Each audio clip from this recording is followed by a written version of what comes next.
Hey guys, I'm Dimension Jump and today I'll be reviewing Persona 4 the movie Winter of Rebirth, which was released back in January of 2016. Now, this is the final movie of the Persona 4 quadrilogy, and this basically picks up from the very moment where the previous movie finished, where Ryoji and Aigis have their fight on the bridge, which is where Drago and Cease had their fight in, I think, at the beginning of the previous movie, and Makoto is basically going up there to meet them as well. And this again, and like with the other previous films, this takes a big chunk of the Persona 3 game and adapts it into one movie, with this being the final part of the game, which you fight like the final two bosses, that being the Nyx Avatar guy boss, and then I think Nyx herself, I think, and in between, before we actually get to see that happen, we do get to see the members of C's sort of talking about how they want to deal with Ryoji, because after the fight with Aigis and Ryoji, Ryoji tells Makoto that he was a part of Makoto because he was been living inside him for a good number of years, since Aigis sealed him away inside Makoto. And we do get to see a bit of that at the start of the movie, because we get to see Makoto around the time where Aigis and Ryoji had their fight, and we find out why Makoto became an orphan, and because his parents got caught up in the crossfire between both Aigis and Ryoji, and that's kind of interesting because we didn't really get to hear much about Makoto's parents.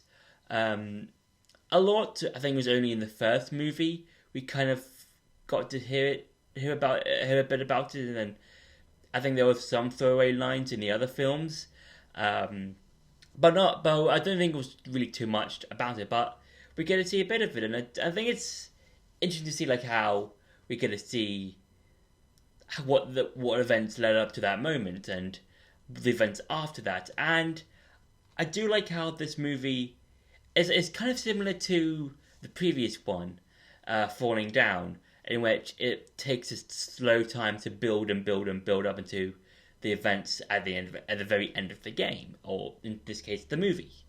And because we get to see some of the characters, because we're told that that Makoto is the one to defeat Ryoji at around December 31st.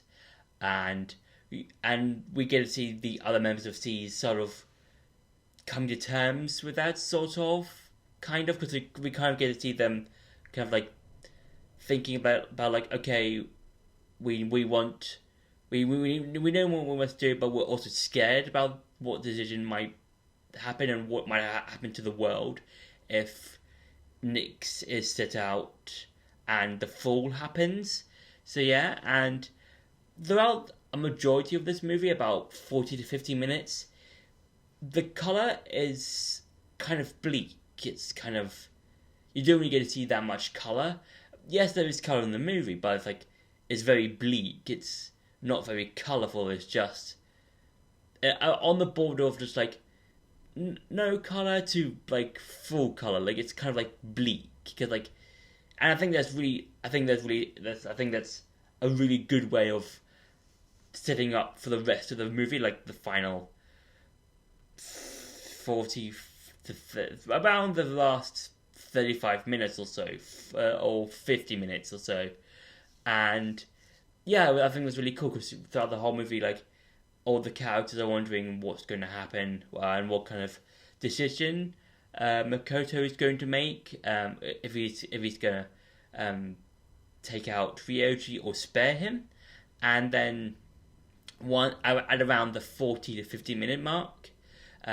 Once Makoto has made his decision, that's when the color starts coming back, and that's really cool because you don't really see that in a lot of animated stuff, or whether there's a TV show or a movie or whatever, where a huge chunk of it is where the color is just bleak, and then at a specific turning point you get to see more color, and that's really, really cool and interesting. And I think that's what makes the movie cool and a lot more interesting than some of the others, because the only thing that I know that didn't have, or the only scene that I knew that didn't have that much color was during Shinji's funeral at the end of the second movie, and yeah, that movie does it really well in this film, and yeah, and I think overall, I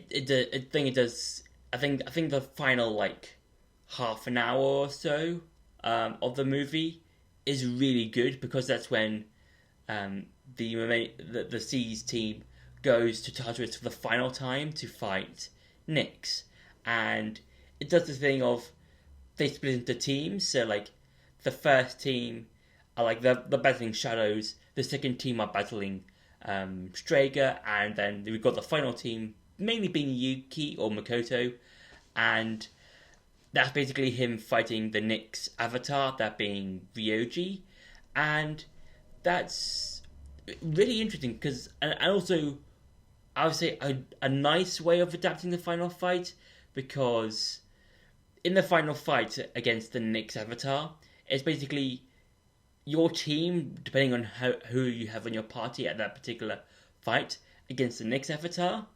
But for this final fight against Nyx and C's, or Nyx's avatar, it's Nyx's avatar against Makoto Yuki, and that's really, really cool and a nice way of adapting the game. And also because in both the game and the movie, Nyx, the avatar of Nyx, summons the different arcana, so the 12 arcana that symbolizes the bosses that you fought in the game. Every time it summons one, part of its form changes to represent the different bosses that you fought or the full moon bosses that you fought in the game. So with the magician one, it basically summons its multiple arms. For the priestess, I believe, it summons those cloth things. I don't know what they are, but like they were part of the cloth ribbon things that were in the second priestess fight, I think, or the priestess fight, that being the second fight, and then it continues changing its forms, and that's really, really, I think, a really awesome fight, because it uses the forms from the previous bosses, and you have Makoto just kind of like just quick on his feet and changing personas on the fly, and I think that's an interesting way to do a boss fight, of adapting one. The only thing that I'm not a huge fan of is I guess it's kind of okay, is the CG on Nyx. Now, the CG on Nyx is very, very noticeable. In the previous movie that I did last week, was again noticeable in terms of Junpei's evolved persona.